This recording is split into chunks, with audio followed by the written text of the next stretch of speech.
to be taken alive. It had been a stroke of sheer luck that had brought the law down on them in Golden Branch.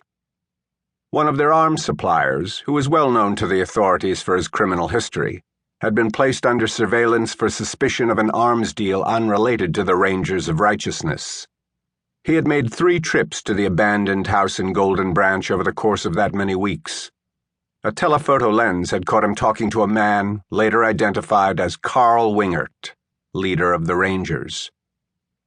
When this was reported to the FBI, ATF, and U.S. Marshal Service, the agencies immediately sent personnel, who continued to monitor the illegal weapons dealer. Upon his return from a visit to Golden Branch, he was arrested. It took 3 days of persuasion, but under advice of counsel he made a deal with the authorities and gave up what he knew about the people holed up inside the abandoned house. He'd only met with Carl Wingert. He couldn't, or wouldn't, say who else was sequestered with Wingert, or how long they planned to harbor there.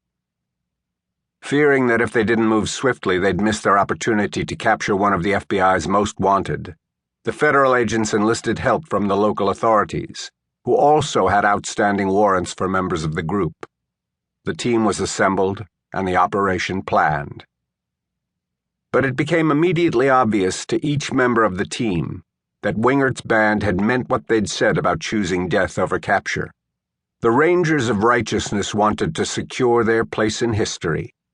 There would be no laying down of arms, no hands raised in peaceful surrender. The lawmen were pinned down behind trees or vehicles, and all were vulnerable. Even a flicker of motion drew gunfire, and members of the Rangers had proven themselves to be excellent shots. The resident agent in charge, Emerson, radioed the operations post, requesting that a helicopter be sent to provide them air cover, but that idea was nixed because of the inclement weather. Special ops teams from local, state, and federal agencies were mobilized, but they would be driving to Golden Branch, and the roads weren't ideal even in good weather.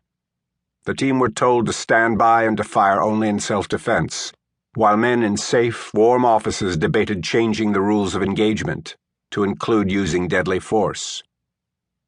"They're playing patty cake because one of them is a woman," Emerson groused to Headley. "And God forbid we violate these killers' civil rights. Nobody admires or respects us, you know."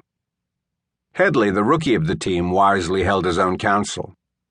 "We're feds, and even before Watergate, government had become a dirty word.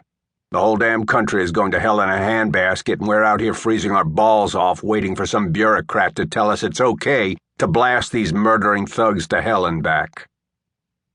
Emerson had a military background and a decidedly hawkish viewpoint, but nobody, especially not he, wanted a bloodbath that morning. Nobody got what they wanted. While the reinforcements were still en route, the Rangers amped up their firepower. An ATF agent took a bullet in the thigh, and, from the way it was bleeding, it was feared his femoral artery had suffered damage, the extent of which was unknown, but on any scale, it was a life-threatening wound.